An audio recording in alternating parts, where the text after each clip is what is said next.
खासदार संजय राऊत बोलतायत, आपण थेट जाऊयात. किमान अभिजित दिपके असायला पाहिजे. किमान या देशाचे विरोधी पक्षनेते असायला पाहिजे. हे आंदोलन देशाचं होतं. सरकारने कोणत्या मागण्या मान्य केल्या याच्याविषयी अजूनही संभ्रम आहे. जी मूळ मागणी होती ती मूळ मागणी निष्क्रिय आणि भ्रष्ट शिक्षण मंत्री या देशाचे धर्मेंद्र प्रधान यांचा राजीनामा घेतल्याशिवाय आंदोलन संपणार नाही, उपोषण संपणार नाही, ही आमच्या सगळ्यांची जिद्द होती. त्या मागणीचं काय झालं हे देशाला सांगावं लागेल. धर्मेंद्र प्रधान यांना का वाचवलं जात आहे आणि धर्मेंद्र प्रधान जर वाचवले जाणार असतील तर सोनम वांगचुक यांचं 26 दिवसाचं उपोषण काय कामाचं. आणि त्याच सोनम वांगचुक यांच्या त्या मागणीसाठी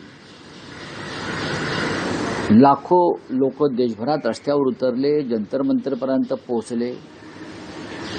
एक मुलगी शहीद झाली, एका मुलीचा मृत्यू झाला काल हिंसाचारात पोलिसांनी अमित शहांच्या पोलिसांनी त्यांच्या आदेशाने अत्याचार केले, डोके फोडली, हाडं तुटली. या सगळ्याचा विचार आता सोनम वांगचुक यांना करावा लागेल. जरी सोनम वांगचुक यांचं उपोषण संपलं असलं तरी मला असं वाटतं देशभरातलं आंदोलन जे शिक्षण पद्धती बदलण्यासाठी देशातल्या हुकुमशाहीशी टक्कर घेणारं एक आंदोलन जे उभं राहिलं आहे ते आंदोलन आता थांबणार नाही. मुंबईमध्येच आज एक महत्त्वाचं आंदोलन आहे. शिवतीर्थावर शिवाजी पार्कला आदित्य ठाकरे युवासेना प्रमुख यांनी आज आणि इतर सगळ्या संघटना संस्था मिळून राष्ट्रगान आंदोलन आहे. त्यानंतर रविवारी माननीय उद्धव ठाकरे आणि माननीय राज ठाकरे यांनी आयोजित केलेला एक विराट मोर्चा आहे. मुंबईत ठिकठिकाणी, महाराष्ट्रात ठिकठिकाणी आंदोलनं होत आहेत. बिहारला होत आहेत, गुजरातला होत आहेत, देशातल्या प्रत्येक राज्यात होत आहेत. त्याच्यामुळे वांगचुक यांचा उपोषण सोडल्यामुळे आंदोलनं थांबतील या भ्रमात जर सरकार असेल तर ते पूर्णपणे चुकीचं आहे. याच्यामध्ये विरोधी पक्षाला विश्वासात घेऊन सरकारनं ही पावलं उचलायला पाहिजे होती. सरकार म्हणतात किंवा आमच्या राज्याचे विद्वान मुख्यमंत्री म्हणतात आम्ही चर्चेला घाबरतो. आम्ही चर्चेला कशाला घाबरतो? चर्चा तुम्हाला हवी आहे. चर्चा तुम्हाला आम्ही इतर वेळी जेव्हा चर्चा मागितल्यात पुलवामापासून पेलगावपर्यंत तेव्हा तुम्ही चर्चा दिल्या नाहीत. दिल्या का चर्चा तुम्ही? शेतकऱ्यांच्या आत्महत्यांसंदर्भात तुम्ही चर्चा कधी देत नाहीत लोकसभेत. या विषयावर सुद्धा आम्ही पहिल्या दिवशी चर्चा मागत होतो, तुम्ही त्यातून पळ काढला. आता सरकारचे लोक जे आहेत ते आंदोलन संपवण्यासाठी पराकाष्ठा करत होते, या आंदोलनाला बदनाम करत होते. यात पाकिस्तानचं फंडिंग आहे, यात चीनचं फंडिंग आहे, अमुक आहे. हे भारतीय जनता पक्षाचे लोक सोनम वांगचुक यांना चीनचे एजंट म्हणून जाहीरपणे त्यांची बदनामी करत होते. जेव्हा हे आंदोलन हाताच्या बाहेर जात आहे आणि अमित शहांच्या पोलिसांचे दंडुके आणि बंदुका सुद्धा काम करणार नाहीत हे जेव्हा त्यांना समजलं तेव्हा त्यांनी हे आंदोलन सोडवण्यासाठी JP नड्डा, जितेंद्र सिंग यांना तिथे पाठवलं. पण ठीक आहे, आमचं सर्व गोष्टींवर बारीक लक्ष आहे. रावसाहेब, सोनम वांगचुक यांनी उपोषण मागे घेतल्याचं तुम्ही समाधान, आनंद व्यक्त केला. पण ज्या व्यवस्थेविरुद्ध किंवा ज्या सरकार ती व्यवस्था तशीच आहे, आंदोलन होतं त्यांच्या प्रतिनिधींकडून अन्न घेणं किंवा हे चुकीचं आहे. हे चुकीचं आहे, हे नैतिकदृष्ट्या चुकीचं आहे. सोनम वांगचुक यांनी उपोषण जर सोडायचं होतं तर एका अत्यंत जखमी झालेल्या पोलिसांच्या लाठी हल्ल्यात त्या मुलीकडून, त्या कार्यकर्त्याकडून त्यांनी ते उपोषण सोडायला पाहिजे. त्याने उपोषण सोडायचं का नाही हा निर्णय सरकार घेऊ शकत नाही. हा निर्णय लाखो आंदोलकांपैकी कोणीतरी एकानं घ्यायला पाहिजे होता, असं एकंदरीत जनभावना मला दिसते. खूप लोक होते ज्यांच्या हातून उपोषण सोडता आलं असतं. अनेक मुलींनी, अनेक तरुणांनी तिथं आपलं रक्त सांडलंय, डोके फोडून घेतलेले आहेत. ती काय JP नड्डा आणि जितेंद्र सिंग यांच्यासाठी नाही, ती सोनम वांगचुक यांच्यासाठी आणि या राजकीय व्यवस्थेविरुद्ध त्यांचा हा हल्लाबोल होता. आणि शेकडो विद्यार्थी जे जखमी झाले, अनेक मुलींनी स्वतःला तिथे बलिदानाच्या उद्देशानं समर्पित केलं. त्यापैकी एकानं नेहा बोराच्या हातून उपोषण सोडता आलं असतं. तिने तुमच्याबरोबर 22 दिवस उपोषण केलं.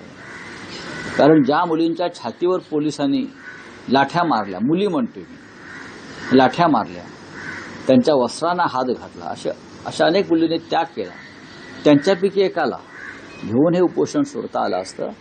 पण सरकारला उपोषण सोडवून घेण्याचं श्रेय घ्यायचं होतं. अमित शहा भयभीत होते, नरेंद्र मोदी भयभीत आहेत. एरवी नरेंद्र मोदींना देशाला संबोधित करण्याची वेळ 8 असते. काल रात्री 12 वाजता मोदी समाज माध्यमावरती आले, म्हणजे 8 पासून 12 वाजेपर्यंत ते भयभीत अवस्थेत होते. राऊतसाहेब, उपोषण सोडताना एक सरकारकडनं त्यांना आश्वासन दिलंय की पेपर फुटीवर एक विधेयक आणून कायदा बनवला जाणार. बघा, हा विषय कायदा आहेच हो. नवीन कायदे का बनवत आहे? आता जे अपराधी होते, जे मंत्री, या सगळ्या बाबतीत 20 लोकांचा बळी गेलेला आहे. 20 मुलांनी आत्महत्या केल्या. त्यांच्या पालकांशी आपण बोललात का या विषयावर? त्या सगळ्यांच्या आई आणि वडील, भाऊ आणि बहीण या कालच्या आंदोलनामध्ये पोलिसांच्या लाठ्या खात होते. त्यांच्या भावना महत्वाच्या आहेत, अत्यंत महत्वाच्या आहेत त्यांच्या भावना, हे लक्षात घ्या. त्यांच्याशी कोणीच चर्चा केली नाही. म्हणून मी असं म्हणतो, भावनेचा उद्रेक हा असा सहज शांत होणार नाही. सोनम वांगचुक यांचे प्राण, यांचे जीव अत्यंत महत्वाचा आहे देशासाठी, शिक्षण व्यवस्थेसाठी. उपोषण सुटलं याचा आनंद आहे, पण त्यांनी ही लढाई कायम ठेवली पाहिजे.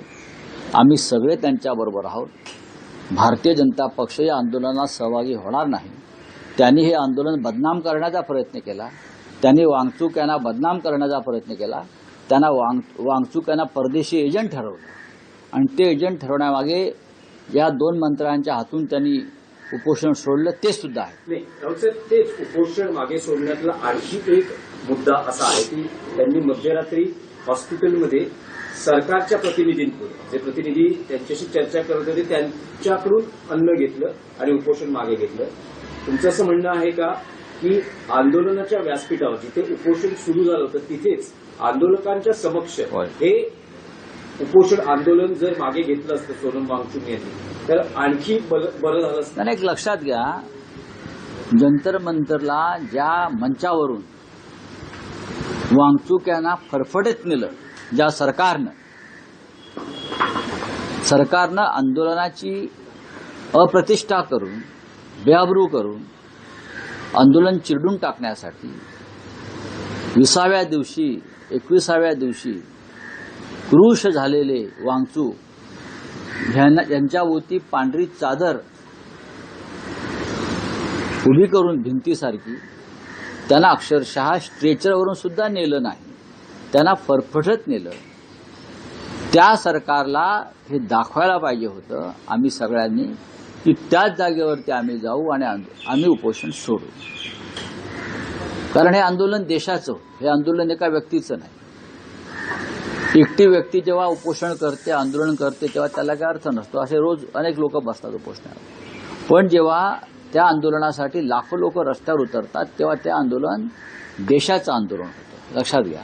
त्याच्यामुळे त्याच जागेवरती येऊन या हुकुमशाही सरकारच्या नाकावर टिचून हे आंदोलन, हे उपोषण सगळ्यांचा साक्षीनं त्यांनी सोडलं असतं, तर त्या दिवशी ती रात्र ही राष्ट्रीय तेजानं तळपून निघाली असती. नाही, पण राऊतसाहेब, एक असं आहे की आता पुढे काय, जे तुम्ही म्हणतात सगळ्यांचंच लक्ष आहे, कारण सोनम वांगचुक यांनी आपलं उपोषण मागे घेतलं. हे आंदोलन धर्मेंद्र प्रधान यांचा राजीनामा आम्ही घेऊनच मागत थांबेल? नाही. हे बघा, अण्णा हजारे यांचं उपोषण संपलं, त्यानंतर अण्णा हजारेही संपलं. सरकार जेव्हा आंदोलनात सहभागी होतं, सरकारनं जर मागणी मान्य करून आंदोलन संपवलं असतं तर या देशाला एक नवी दिशा मिळाली असती. सरकारनं हे आंदोलन दडपलेलं आहे, दडपायचा प्रयत्न चालू आहे, हे सोनम वांगचुक यांना सुद्धा माहिती आहे. पण तरीही एक व्यक्ती या देशातल्या तरुण वर्गासाठी 26 दिवस उपोषण करतं, ही आमच्या सगळ्यांसाठी मोठी गोष्ट आहे. नाही, राऊतसाहेब, सर, स्पेसिफिक प्रश्न आहे की धर्मेंद्र प्रधान यांचा राजीनामा घेऊनच हे आंदोलन थांबेल? माझ्या माहितीप्रमाणे कॉक्रोच जनता पार्टीचे जे प्रमुख आहेत अभिजित बिपके, त्यांनी आज जाहीर केलं आहे की आंदोलन सुरू राहील त्याच मुद्द्यासाठी, ज्या मुद्द्यासाठी ते सुरू झालं.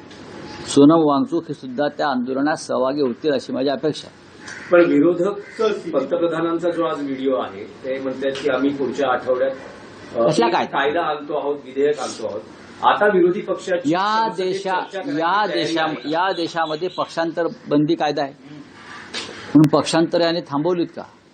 पक्षांतर बंदी कायदा मोडून आमदार खासदार विकत घेतले जात आहेत. मोदींवरती विश्वास कोण ठेवतं का? तुम्ही पण ठेवू नका मोदींवरती विश्वास, अजिबात ठेवू नका, बर्बाद व्हाल. पक्षांतर बंदी कायदा अत्यंत कठोर आहे. पक्षांतर बंदी कायद्यामध्ये कोणत्याही प्रकारच्या फुटीला आणि परस्पर विलिनीकरणाला अजिबात त्यांनी महत्त्व दिलेलं नाही किंवा शक्यच नाही, मान्यता नाही. तरी मोदी, अमित शहा, देवेंद्र फडणवीस हे जे लोक आहेत राजकारणातले, हे पक्ष फोडतात, आमदार खासदार विकत घेतात, लोकसभा अध्यक्ष त्याला मान्यता देतात बेकायदेशीरपणे. ही त्या कायद्याशी, संसदेत झालेल्या कायद्याशी बेईमानी आहे. त्याच्यामुळे मोदी जो काय नवीन कायदा आणतात ती त्याच्यापेक्षा मोठी बेईमानी आहे. बोलिये.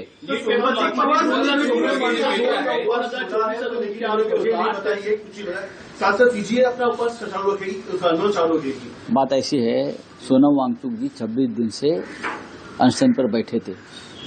आसान नहीं है इतने दिन तक अनशन लंबे समय तक खींचना.